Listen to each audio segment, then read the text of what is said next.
Hello everyone, a very pleasant day to you. Here are the top stories. These are: drama as senators ignore motion by Senator Natasha Akpoti.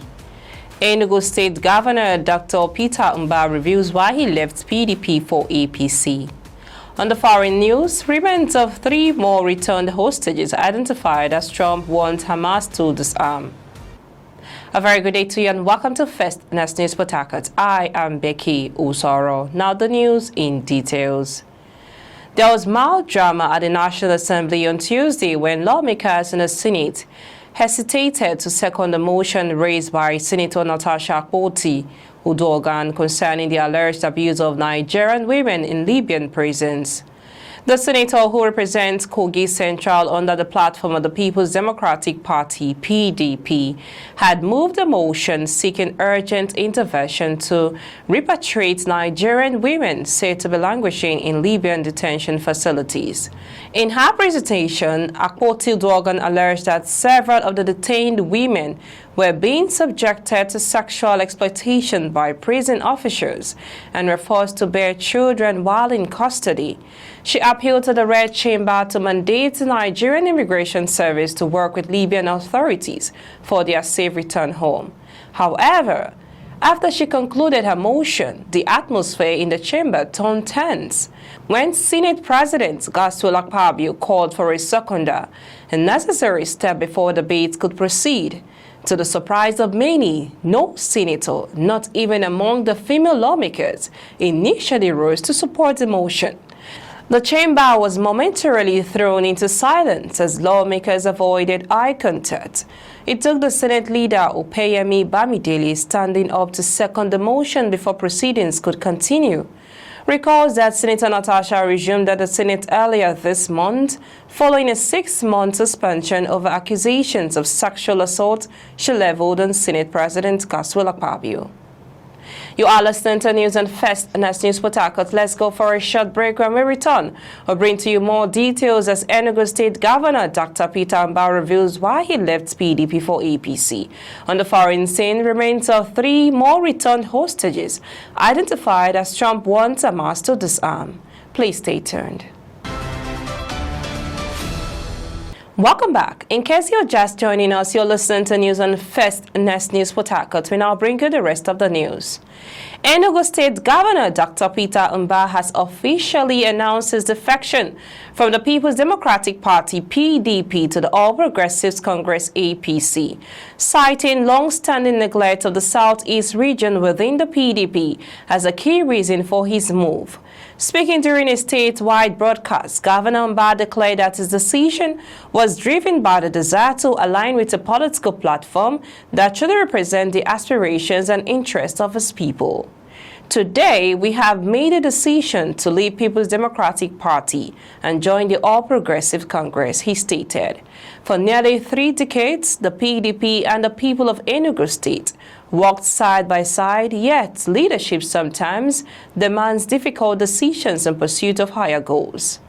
Governor Mbah emphasized that the decision was guided by a vision for a more inclusive political structure that values the Southeast's contributions to Nigerians' progress.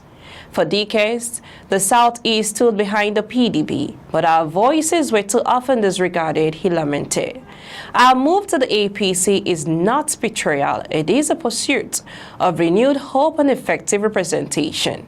He expressed admiration for President Bola Ahmed Tinubu, describing their partnership as a visionary alliance built on the belief that transformation must be bold and disruptive.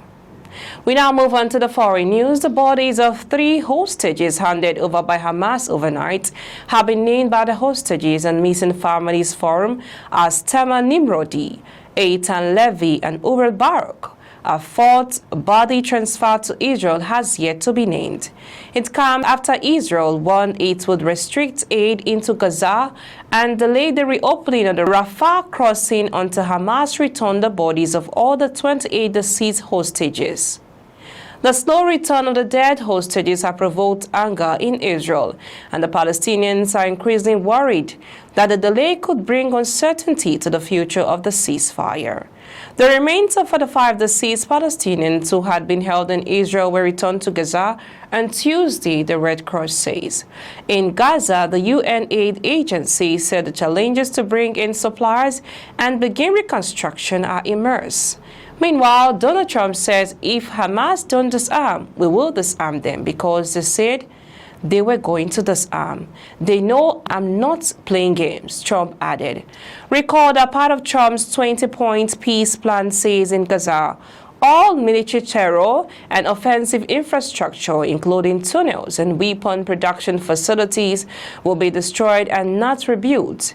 There will be a process of demilitarization of Gaza under the supervision of independent monitors, which will include placing weapons permanently beyond use through an agreed process of decommissioning. Israeli Prime Minister Benjamin Netanyahu said he is hopeful for peace in the next phase of the ceasefire deal, but under the conditions of Trump's plan, all hell breaks loose if Hamas doesn't disarm.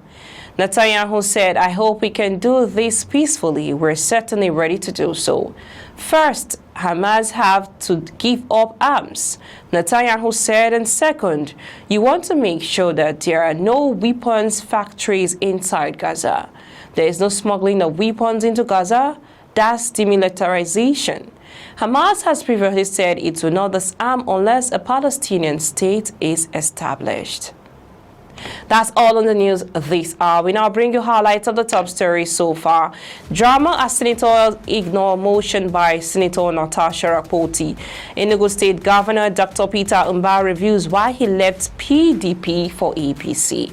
On the foreign scene, the remains of 3 more returned hostages identified as Trump wants Hamas to disarm. Do remember, democracy is the only system that persists in asking the powers that be whether they are the powers that ought to be. I am Becky Osoro from I and the entire team in Port Harcourt, Nigeria. Many thanks for watching. Bye for now.